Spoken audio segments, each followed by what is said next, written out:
अधिकारों की जगह चेतना, प्रगति को करे स्पर्श। मुख्यमंत्री हेमंत सोरेन के नेतृत्व में सरकार समाज के अंतिम पायदान पर बैठे व्यक्ति की आवाज बन रही है। आपके अधिकार, आपकी सरकार, आपके द्वार कार्यक्रम का आयोजन किया जा रहा है। हर पंचायत में यह कार्यक्रम आयोजित किया जाएगा ताकि आम लोगों की समस्याओं का त्वरित निष्पादन किया जा सके। पंचायत स्तर के कार्यक्रम, लोक कल्याणकारी योजनाओं की मिलेगी विस्तृत जानकारी। नए राशन कार्ड के लिए आवेदनों को मिलेगी स्वीकृति। स्वीकृत राशन कार्ड का लाभान्वितों के बीच होगा वितरण। राशन डीलर से अगर शिकायत है तो होगा निराकरण। पेंशन हेतु आवेदन प्राप्त कर जांच उपरांत लाभान्वितों को मिलेगा स्वीकृति पत्र। मनरेगा के तहत नए जॉब कार्ड हेतु आवेदन और मनरेगा की योजनाओं की स्वीकृति प्रदान की जाएगी। हरिया बिक्री के रोजगार से जुड़ी महिलाओं की पहचान कर उन्हें रोजगार उपलब्ध कराए जाएंगे। धोती, साड़ी एवं कंबल का होगा वितरण। 15वें वित्त आयोग के तहत प्राप्त राशि से जनोपयोगी योजनाओं को स्वीकृत किया जाएगा।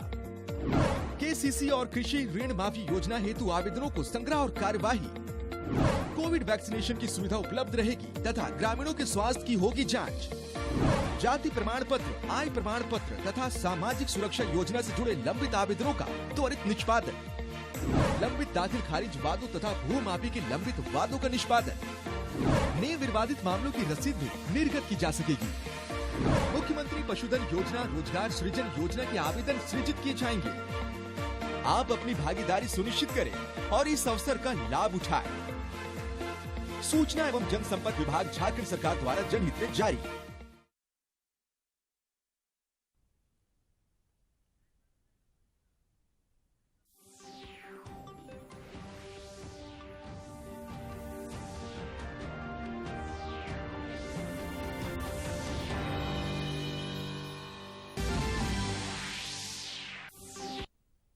गोवा मुक्ति दिवस समारोह में आज प्रधानमंत्री होंगे शामिल। ऑपरेशन विजय के योद्धाओं को करेंगे सम्मानित। विकास परियोजनाओं का होगा उद्घाटन और शिलान्यास।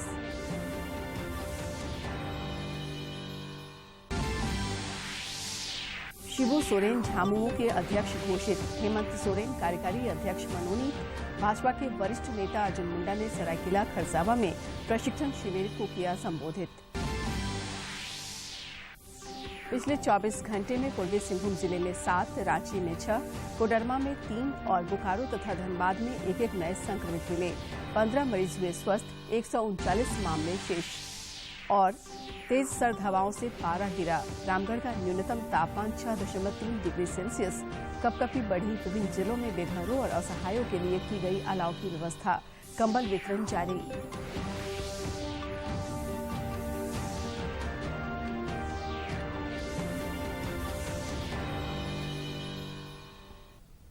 नमस्कार, खबरें झारखंड में आपका स्वागत है। मैं हूं शीला और समाचारों में आगे बढ़ने से पहले ये संदेश। देश कोविड टीकाकरण अभियान के अंतर्गत 150 करोड़ टीके लगाने की दिशा में निरंतर आगे बढ़ रहा है। कोरोना वायरस का नया वेरिएंट मिलने से चिंताएं बढ़ी हैं। आपसे हमारी अपील है कि यथाशीघ्र दोनों टीके लगवाएं और अन्य लोगों को भी टीके दिलवाने के लिए प्रेरित करें। कृपया 3 सरल उपायों का पालन अवश्य करें। मास्क लगाएं, 2 गज की सुरक्षित दूरी बनाए रखें, हाथ और चेहरा साफ रखें। कोविड से संबंधित किसी भी जानकारी और मार्गदर्शन के लिए राष्ट्रीय हेल्पलाइन नंबर 011-2397-8046 और 1075 पर संपर्क करें। इसके अलावा राज्य हेल्पलाइन नंबर 104 पर भी संपर्क कर सकते हैं। और अब समाचार विस्तार से। प्रधानमंत्री नरेंद्र मोदी आज दोपहर बाद गोवा मुक्ति समारोह में शामिल होंगे और ऑपरेशन विजय के योद्धाओं को सम्मानित करेंगे। वे विकास योजनाओं का उद्घाटन तथा शिलान्यास भी करेंगे। गोवा मुक्ति दिवस प्रत्येक वर्ष 19 दिसंबर को भारतीय सशस्त्र बलों के ऑपरेशन विजय द्वारा वर्ष 1961 में पुर्तगाली शासन से मुक्त कराने की याद में मनाया जाता है। से अधिक लागत की विकास परियोजनाओं का उद्घाटन व शिलान्यास करेंगे। प्रधानमंत्री गोवा चिकित्सा महाविद्यालय में बने सुपर स्पेशलिटी ब्लॉक और न्यू साउथ गोवा जिला अस्पताल का उद्घाटन भी करेंगे। प्रधानमंत्री मोदी गोवा की यात्रा पर ऑपरेशन विजय के स्वतंत्रता सेनानियों और वरिष्ठ योद्धाओं को सम्मानित करेंगे। साल 1961 तारीख 19 दिसंबर।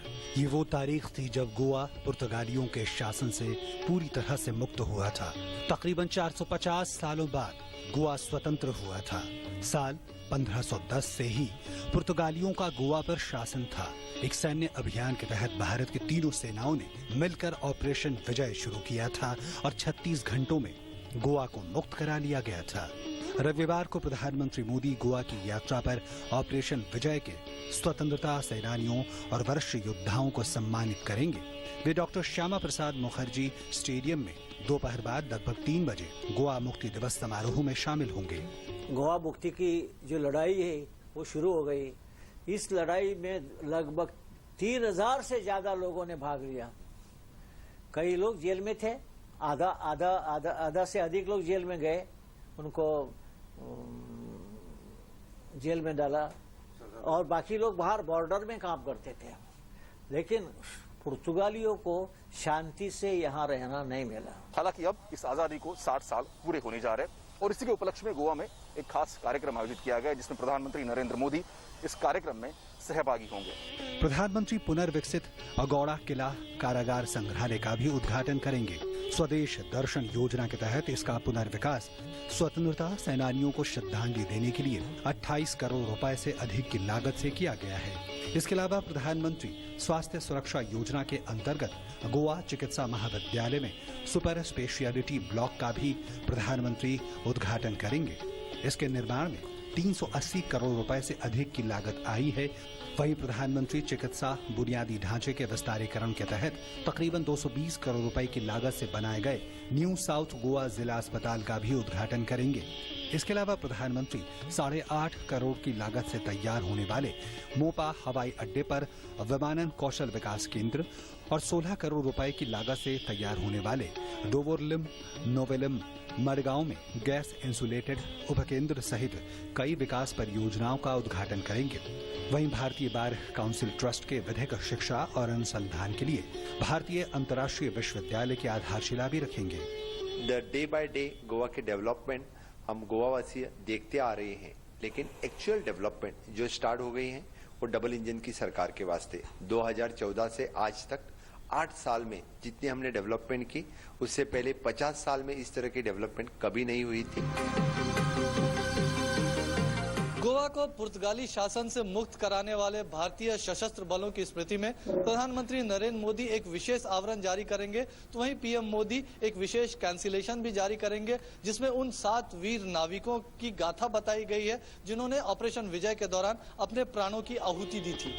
प्रधानमंत्री दोपहर करीब 2:30 बजे पणजी के मीरामार में नौकायन परेड और फ्लाई पास्ट में भी शामिल होंगे। सुधाकर दास के साथ bureau report, DD news. Shibu Soren को एक बार फिर झारखंड मुक्ति मोर्चा का अध्यक्ष घोषित किया गया है, जबकि मुख्यमंत्री हेमंत सोरेन फिर कार्यकारी अध्यक्ष मनोनीत किए गए हैं। रांची में कल पार्टी के 12वें महाधिवेशन में इस आशय पर आम सहमति बनी। अनेक नेताओं ने दोनों को बधाई और शुभकामनाएं दी हैं।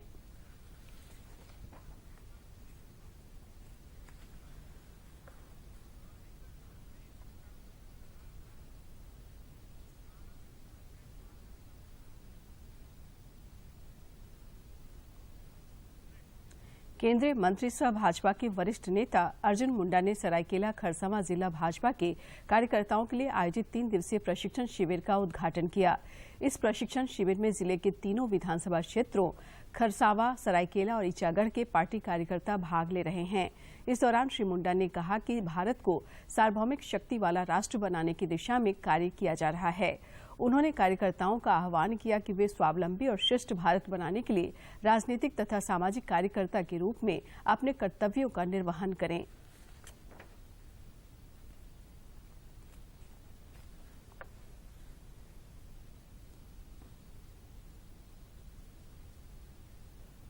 देश में पिछले 24 घंटे के दौरान कोविड के 7,081 नए मामले सामने आए हैं, जबकि इस दौरान 7,469 लोग स्वस्थ भी हुए हैं।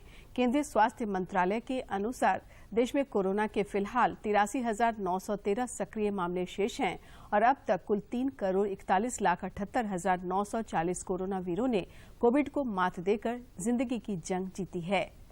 इधर झारखंड में कोविड के नए मरीजों का मिलने का सिलसिला जारी है। पिछले 24 घंटे के दौरान राज्य में कुल 18 नए संक्रमित मिले, जिसमें पूर्वी सिंहभूम जिले में 7, रांची से 6, कोडरमा से 3 और बोकारो तथा धनबाद से 1-1 मरीज शामिल हैं। इस अवधि में कुल 15 लोगों ने कोरोना को हराया। राज्य में फिलहाल 139 सक्रिय मामले शेष हैं, जबकि रिकवरी रेट 98.49% है। देश में कोविड के खिलाफ जारी जंग में टीकाकरण अभियान तेज गति से चल रहा है। केंद्रीय स्वास्थ्य मंत्रालय के अनुसार देश में कोविड टीकाकरण का आंकड़ा 1,37,46,13,252 हो गया है।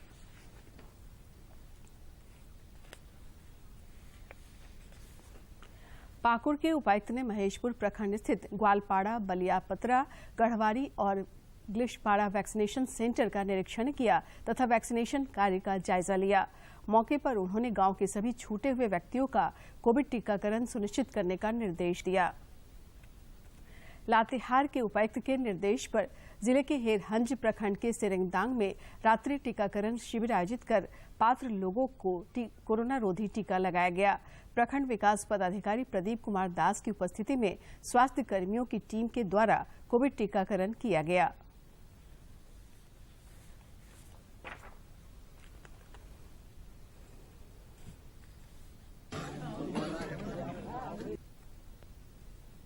समाचारों का सिलसिला जारी रहेगा, लेकिन इस विराम के बाद।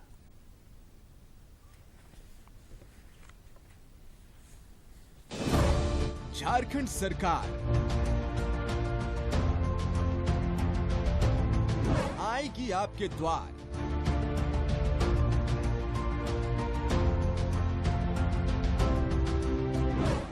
नवंबर से 29 दिसंबर तक हर पंचायत में लगेगा शिविर।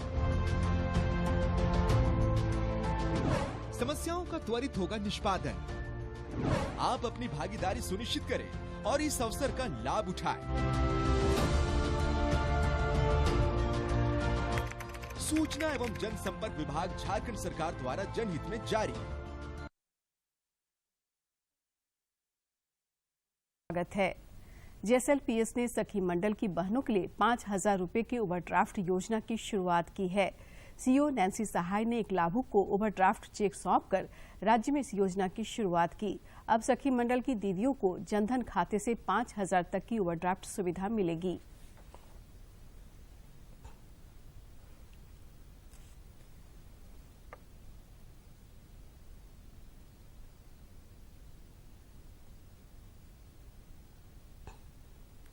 राज्य में सर्द हवाओं से कनकनी बढ़ गई है और न्यूनतम तापमान गोते लगा रहा है। रामगढ़ में न्यूनतम तापमान 6.3 डिग्री सेल्सियस दर्ज किया गया। मौसम विभाग के अनुसार ठंड में और इजाफा हो सकता है। शीतलहरी से न्यूनतम तापमान में 5 डिग्री सेल्सियस तक की कमी आ सकती है। रांची स्थित मौसम विभाग के वैज्ञानिक अभिषेक आनंद ने बताया कि अगले एक सप्ताह में तेजी से तापमान नीचे गिरेगा। देवघर जिले में शीतलहर एवं ठंड के प्रभाव को देखते हुए उपायुक्त के निर्देश पर अनेक स्थानों पर अलाव की व्यवस्था की गई है। उपायुक्त ने संबंधित अधिकारियों को इसकी प्रभावी मॉनिटरिंग करने के साथ ही जरूरतमंदों के बीच कंबल वितरण करने का निर्देश दिया है। सरायकेला खरसावां जिला प्रशासन के मंत्री चंपई सोरेन के निर्देश पर ठंड को देखते हुए कई चौक चौराहों पर अलाव की व्यवस्था की है। जिले के उपायुक्त ने इस संबंध में कुछ फोटो साझा करते हुए बताया कि सभी संबंधित पदाधिकारियों को आवश्यकतानुसार मुख्य चौक चौराहों पर अलाव की व्यवस्था सुनिश्चित करने तथा कंबल वितरण कार्य को जल्द से जल्द पूर्ण करने के निर्देश दिए गए हैं। और अब कुछ खबर राज्य के विभिन्न जिलों से।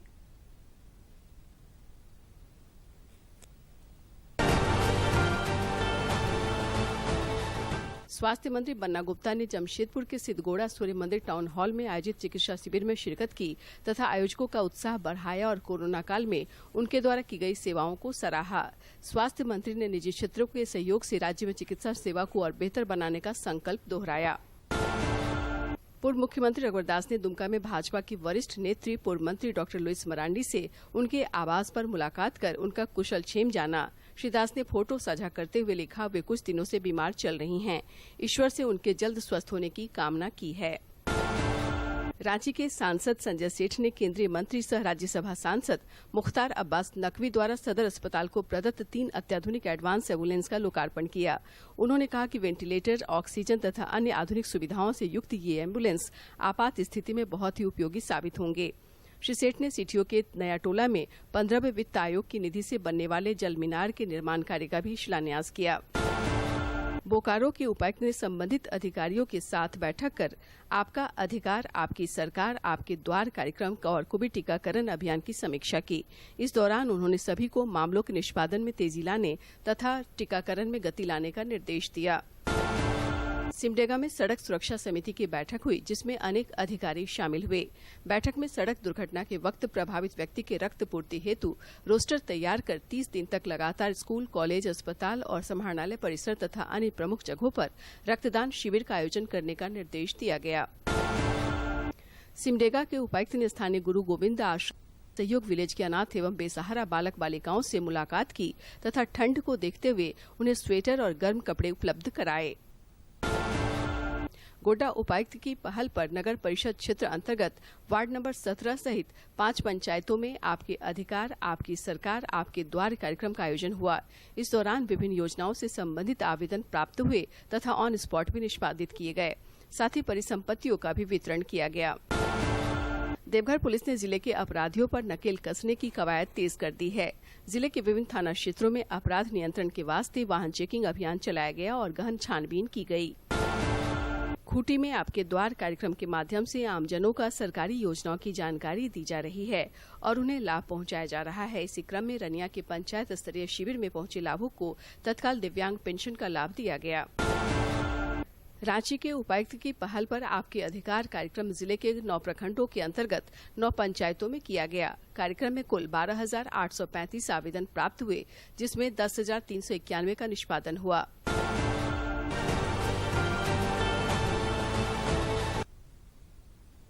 प्रधानमंत्री नरेंद्र मोदी 26 दिसंबर को आकाशवाणी पर मन की बात कार्यक्रम में देश विदेश के लोगों के साथ अपने विचार साझा करेंगे। आम लोग 24 दिसंबर तक इस कार्यक्रम से जुड़े सुझाव रिकॉर्ड करा सकते हैं।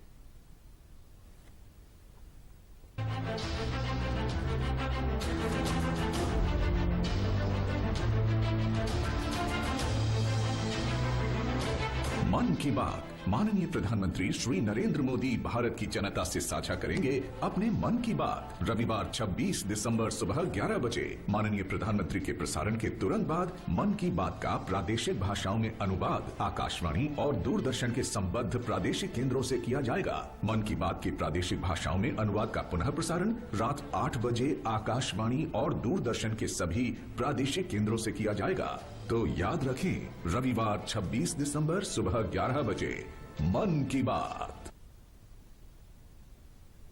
गिरिडीह में प्रधानमंत्री आवास योजना गरीबों और बेसहारों के लिए वरदान साबित हो रहा है। केंद्र सरकार की महत्वाकांक्षी योजना के लाभ से गिरिडीह जिले की गरीब महिलाएं अभिभूत हैं। इनका मानना है कि प्रधानमंत्री नरेंद्र मोदी के कारण लोगों को पक्के मकान में रहने का सौभाग्य प्राप्त हो रहा है। मेरा नाम पुतुल देवी है, कोल्डी है। मैं माटे के घर था सर, अपने घर में पानी भर जाता था, रहने की जगह हम लोग के नहीं था। आज हमको सरकार घर दिया है, उनके लिए धन्यवाद। सर मेरा पहले मिट्टी का घर था, मतलब बहुत परेशानी होता था, तो सरकार मतलब कि मेरा नाम से कॉलोनी आया तो दिए, तो मतलब बनाए, तो मतलब अब तो ठीक है सर। सरकार को धन्यवाद करते हैं सर। प्रधानमंत्री आवास योजना के लाभुकों का कहना है कि पहले उनका खपरे का कच्चा मकान था, लेकिन सरकार ने उन्हें पक्का मकान देकर बहुत बड़ा सहारा दिया है। इसके लिए उन्होंने प्रधानमंत्री का आभार व्यक्त किया है। कलावती दीदी है, घर यही है, घर ना था, खपड़ा घर था, पानी गिरता था बरसात में, और फिर जब सरकार दिया मकान तो हम तो बहुत खुश है कि सरकार का धन्यवाद है। लोग का पहले खपड़ा का घर था, चूता भी था, पर घर बनाने के लिए हम लोग के पास इतना पैसा नहीं था, लेकिन सरकार हम लोग को पैसा दी। सरकार की मदद से हम लोग के लिए ये घर बन गया और रहने के लिए हम लोग के लिए, इसलिए सरकार को हम लोग बहुत बहुत धन्यवाद करते हैं। गिरिडीह नगर निगम प्रबंधन की पहल पर निगम क्षेत्र के गरीबों को चिन्हित कर पीएम आवास योजना के तहत लक्ष्य के अनुरूप आवास उपलब्ध कराने का काम तेजी से किया जा रहा है। गिरिडीह से रमेश प्रभाकर की रिपोर्ट। बकरी पालन के क्षेत्र में उभरता नाम है रांची का जराटोली गांव। यहां लगभग सभी घरों में बकरी पालन होता है और ये सब बदलाव हुआ है गांव की पशु सखी पालको देवी की बदौलत।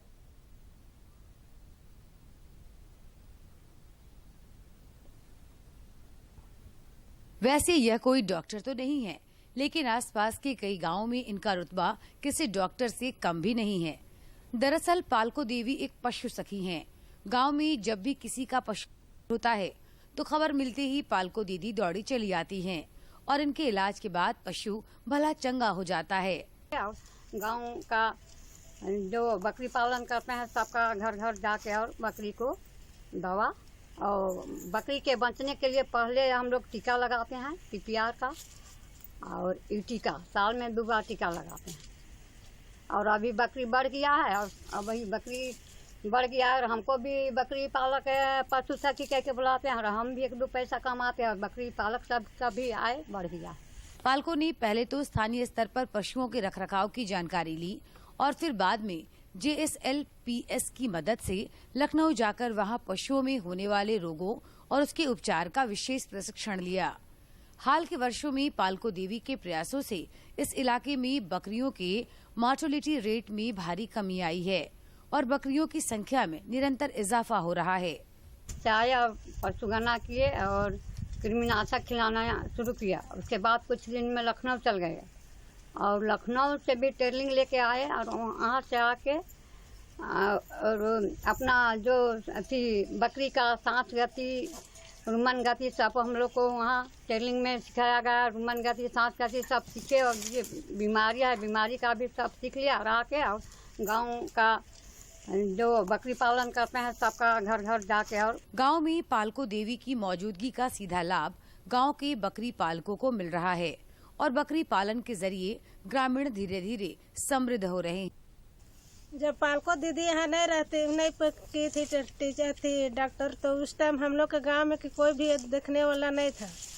तो ऐसे ही बकरी बीमार होता था तो हम लोग ऐसे ही मतलब कि तेल उल लगा कर रखते थे तो भी नहीं अच्छा रहता। चेचक बीमारी आया तो उसमें भी कितनों भी दवाई कर रहे, अपने से देहात का दवा तो नहीं सुन रहे।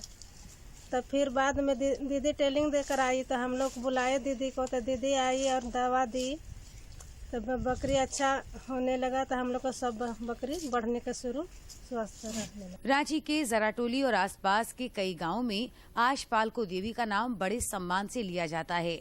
इनकी इसी सेवा भाव के कारण 2016 में तत्कालीन राज्यपाल द्रौपदी मुर्मू ने इन्हें सम्मानित भी किया।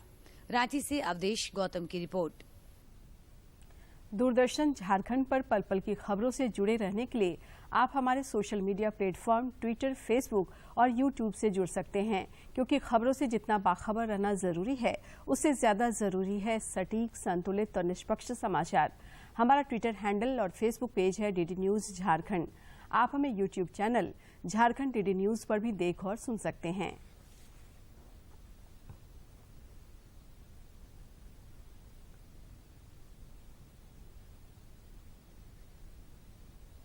आजादी के सफर में आज की कड़ी में एक नजर डालते हैं स्वतंत्रता सेनानियों की कहानी पर।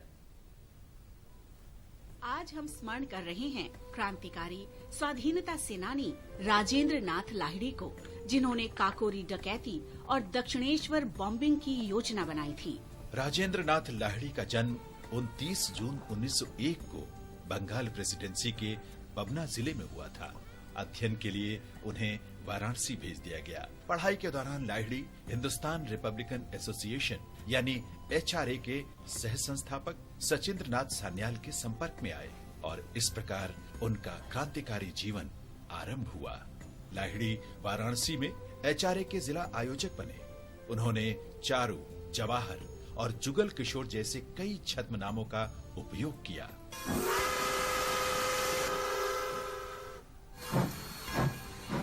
अशफाक उल्ला खां, राम प्रसाद बिस्मिल और रोशन सिंह के साथ लाहिड़ी ने 1925 में काकोरी डकैती में सहायता की। लाहिड़ी ने ही दूसरे दर्जे के डिब्बे से चेन खींचकर ट्रेन रोकी थी और फिर क्रांतिकारियों के कार्य में सहायता भी की। डकैती के बाद पुलिस उन्हें गिरफ्तार नहीं कर पाई। बाद में कलकत्ता के दक्षिणेश्वर में बम कारखाने से लाहिड़ी को गिरफ्तार किया गया और उन्हें 10 वर्ष की जेल हुई।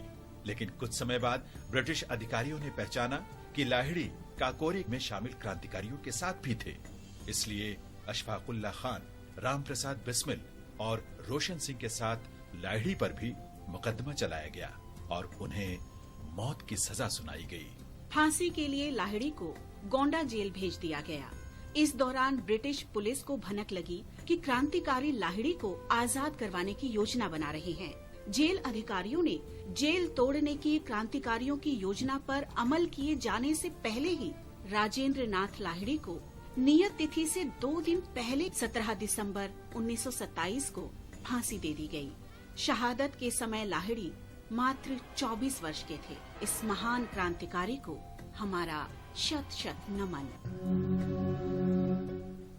17 दिसंबर 1927 को ही भगत सिंह और उनके साथियों ने जॉन सॉन्डर्स की गोली मारकर हत्या की थी। साइमन कमीशन के विरोध में प्रदर्शन के दौरान लाहौर में लाला लाजपत राय पुलिस के लाठीचार्ज में घायल हो गए थे। Simon commission